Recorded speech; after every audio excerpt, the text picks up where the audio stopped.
وما تقاتلون فی سبیل اللہ. اوے بزدلو، جب عورتیں پکارتی ہیں، جب بچے پکارتے ہیں، جب بوڑھے اور جوان پکارتے ہیں، تو کیوں زمین کے ساتھ چپک جاتے ہو؟ اوے کیوں اللہ کی راہ میں جہاد کے لیے نہیں نکلتے؟ اور آج ہم نے اللہ کے اس قرآن کو چھوڑ دی کہ جس قرآن کے بارے میں اللہ سبحانہ و تعالی نے فرمایا تھا کہ لو انزلنا هذا القرآن على جبل لرأيته خاشعا متصدعا من خشیۃ اللہ، کہ ایسا کلام کہ جس کو کسی پہاڑ پہ نازل کرتے تو دبتا پھٹتا ریزہ ریزہ ہو جاتا، آج ہم نے اپنے محض اس کو گھروں کی زینت بنا رکھا ہے اور دیکھا کہ ہم ذلیل و رسوا ہو.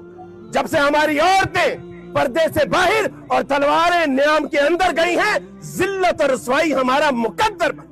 اور جب عورتیں پردہ کے اندر تھی اور تلواریں نیام کے باہر تھی، کسی کی مجال نہیں تھی کہ وہ ہماری طرح میلی آنکھ سے بھی دیکھ. وہ کیسر و کسرا وہ کانپا کرتے تھے اپنے بند قلعوں کے اندر. کب؟ جب جذبہ ایمان نہیں تھا، جب جذبہ جہاد تھا.